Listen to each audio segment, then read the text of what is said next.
السلام عليكم ورحمة الله وبركاته. أهلا بيك يا صاحبي، عامل إيه؟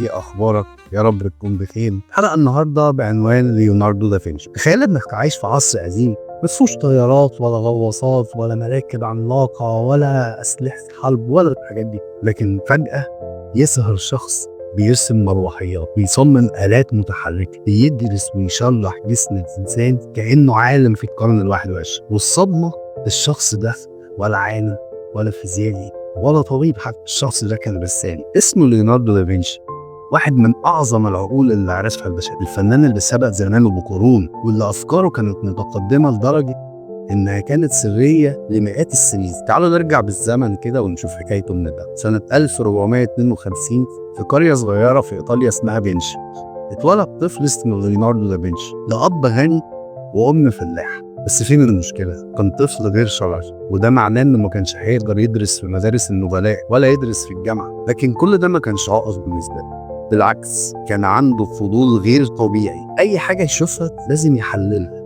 يفهمها، يدرس آليات. لو شاف طير بيطير يركز معاه، يقعد يراقبه بالساعات علشان يعرف ازاي جناحاته بتتحرك. ولو شاف إنسان بيتكلم يبدأ يرسم ملامحه ويحاول يفهم ليه في وشوش بتعبر عن الفرحة ووشوش تانية بتعبر عن الحزن. ببساطة كان طفل عنده شغف غريب بالحياة، بس هو كان فنان ولا عالم؟ وليه مش الاتنين؟ ولما كبر والده لاحظ موهبته في الفن ودخله ورشة الرسم بتاعة الفنان فيروك، ودي كانت بداية رحلة مش عادية. لكن الحقيقة دافنشي ما كانش مجرد رسام، في نفس الوقت اللي كان بيرسم فيه كان بيعمل حاجات محدش متخيل، تصميمات طيارات، غواصات، جسور بتتفتح وتتقفل. كل ده كان سابق عصره بمئات السنين. الفن اللي بيحمل علم. دافنشي رسم أعمال خالدة زي العشاء الأخير والموناليزا. أكيد أنت عارف الموناليزا، لكن إيه اللي خلاها مميزة؟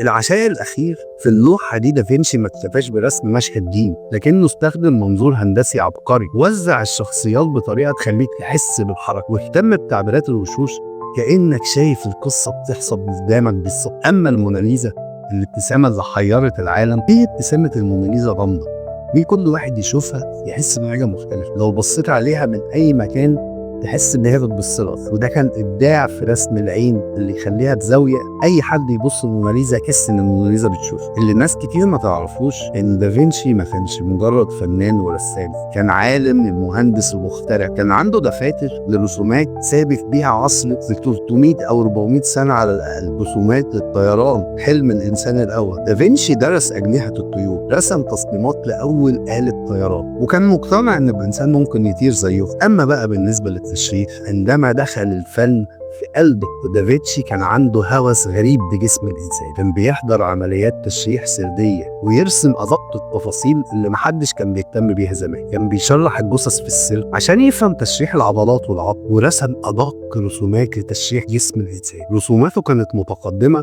لدرجة إن استخدموها بعد موته ب 300 سنة في كليات الطب، وده اللي خلى الرسومات التشريحية أدق من أي حاجة كانت موجودة وقتها. حتى الأطباء في القرن العشرين لما شافوا الرسومات انبهروا بدقتها، ولكن كان في اختراعات كتير قوي مجرد حبر على ورق ما نفذتش في عصر، ومات قبل ما يعرف ان هي اختراع. دافنشي ما كانش مجرد فنان، كان عبقري سابق زمانه بقرون. تفتكر دافنشي لو كان عايش في عصرنا ده كان هيكون فنان ولا طبيب ولا مخترع ولا يطير ولا كل دول مع بعض؟ انا طولت عليك يا صاحبي، اشترك بقى في القناة واستناني الحلقة الجاية، هجيلك مع شخصية أثرت كتير جدا في العالم. استناني. سلام.